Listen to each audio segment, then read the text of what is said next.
Historian Dr. Jerome Tilak-Singh joins me on the Zoom line as we count down to 63, our independence celebration.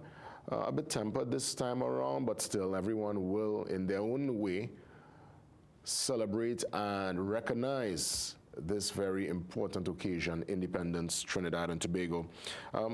Dr. Tilak-Singh, as always, good morning, happy independence, and I want to get into, of course, discussions on the significance of the occasion. Great to have you, as always, on the program. Thank you again for having me, and good morning to your viewers and listeners. Let's get into the significance. Of course, we know the history. We know that on this day, 63 years ago, well, the 31st at least, the Union Jack came down to hoist. You know, the Union Jack went down and then went up. The red, white, and black, and we see the black and white footage there, right, mere meters away by Parliament building.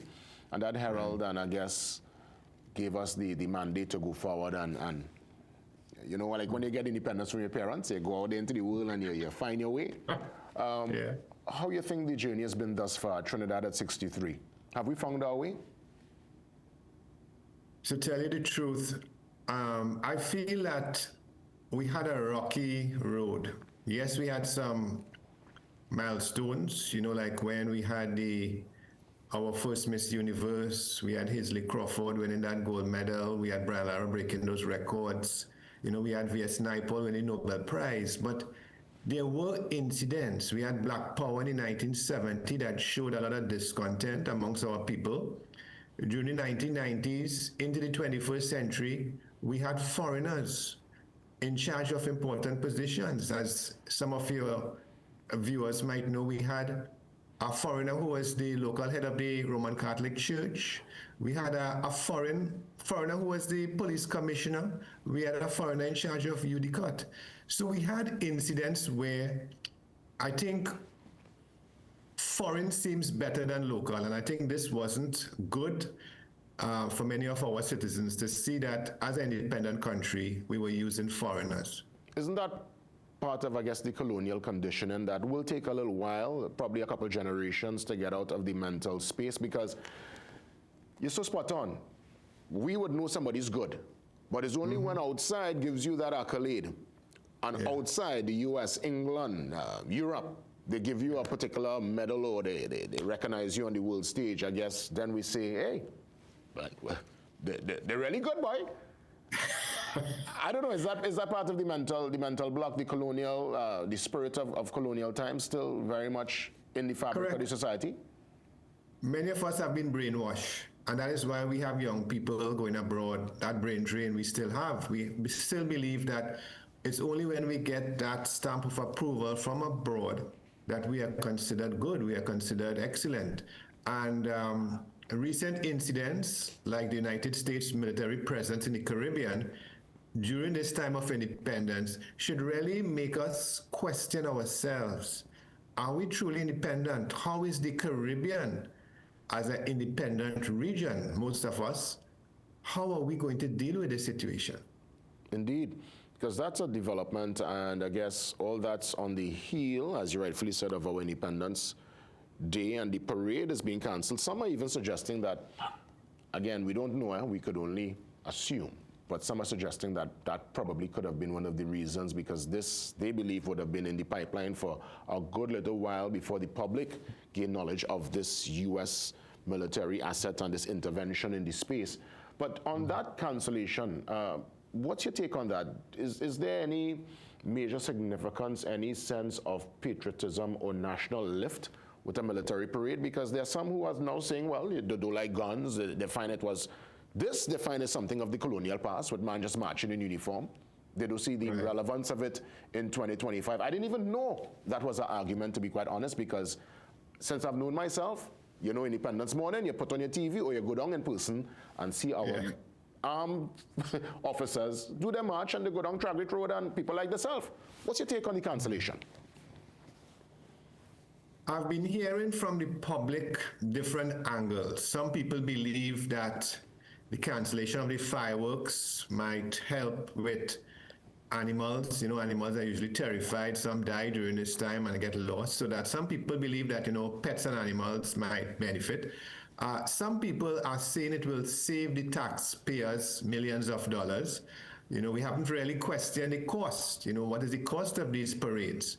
And then finally, some people believe, and most importantly, that the recent death threats that ministers have received makes it even more critical that we protect the lives of our politicians, our president, and the lives of our civilians, so that we are not sure. We have this issue of drones and things. We are not sure, how these criminal elements would react on that day.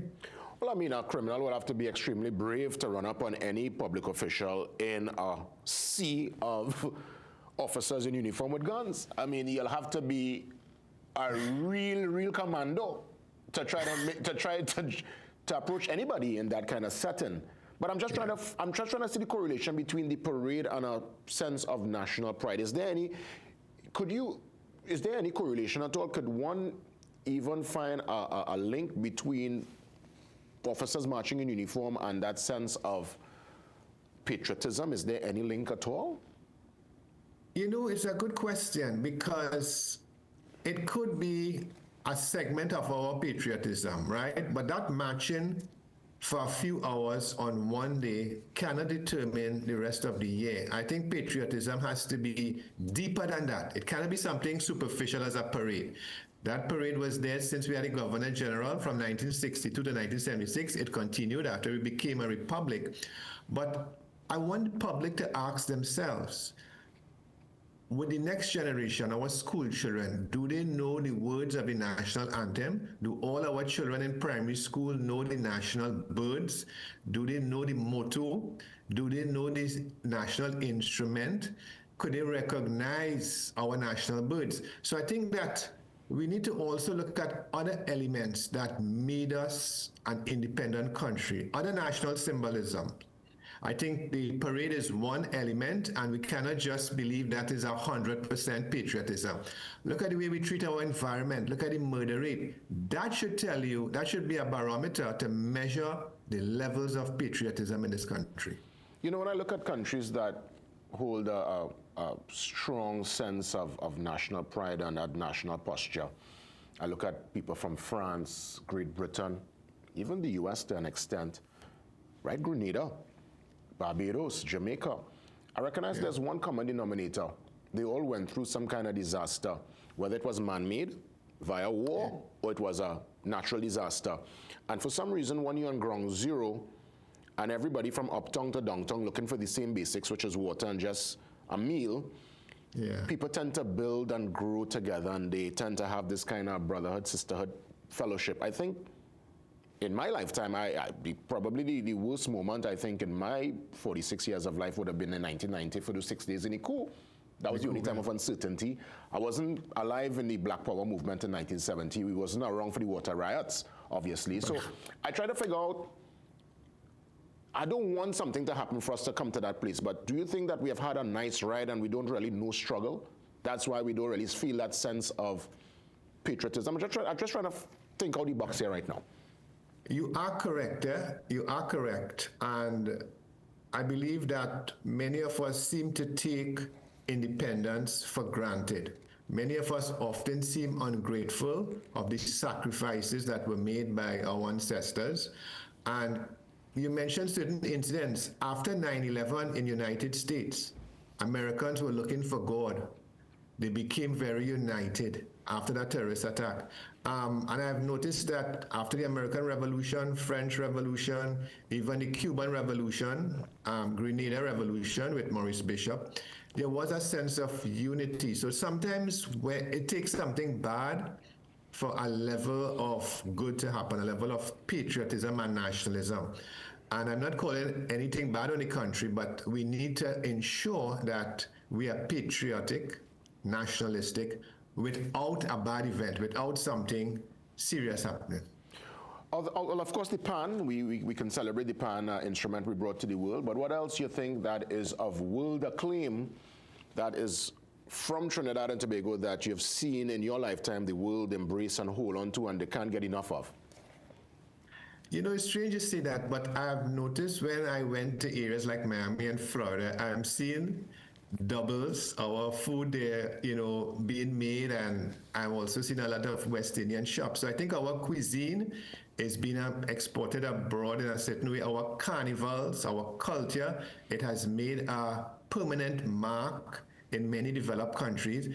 I'm even seeing that foreigners are coming down here to study our linguistics, our language, our Creole, how we speak, so that I'm seeing certain aspects being studied. And, of course, I'm also seeing that the way in which the region is developing in terms of sport, T20 sports recently, I'm seeing this growing interest in our contribution to sports. So I'm seeing the world taking notice of us. Indeed, well said. Since I've known myself, you grew up hearing the father of the nation is Dr. Eric Williams. I often wondered who's the mother of the nation. I was never. Are we still looking for a mom? Are we motherless? Because I know we have an auntie. They call the current prime minister Auntie Cams. I don't know if she will transition from auntie to mom at some point. I don't know, but I just try to figure out. Are we a motherless nation? Who you'll consider the mother of the nation? I'm glad you mentioned that, because people would have different views. If you ask a trade unionist might talk about maybe somebody like Audrey Jeffers, right? She did a lot of good social work. So it all depends who you're asking. Somebody from the opposition might disagree totally if we believe that, the prime minister will be the mother of the nation. It all depends from our perspective. In India, a lot of people saw Indira Gandhi, as the mother of the nation. So it depends. A place like England, many people would have seen somebody like Margaret Thatcher. Some people would disagree and say Queen Elizabeth. Yeah. So it all depends who you're asking that question to. Yeah, no, that's a little naughty one there, because I've always, you hear about the father of the nation, but if there's a father, they must have a mother. Who's the mother? But nonetheless, I'll give you a chance, as you wrap things up in a couple seconds, to send your independence greetings to Trinidad and Tobago, Dr. Tiloksing. Go right ahead. I would like, our country to put aside their differences, not just for one day, but throughout the year and in the future, to break down barriers, get rid of stereotypes, and to treat our people equally. A lot of times I've been seeing in the news that promotions are being challenged in court. People are, feeling a lot of injustice. I would like to see where we become a truly independent nation, where we could start using the Caribbean Court of Justice and remove use of the Privy Council. These are blatant signs that we are not yet truly independent. Dr. Tiloksing, as always, a sincere thanks and happy independence to you. Thank you. That's right. We take a pause. We come back and get into some details concerning a great production happening at the Little Carib Theatre. The Mighty Kobo. That's right. That's the production. It's a charity play. And we get some details after the break.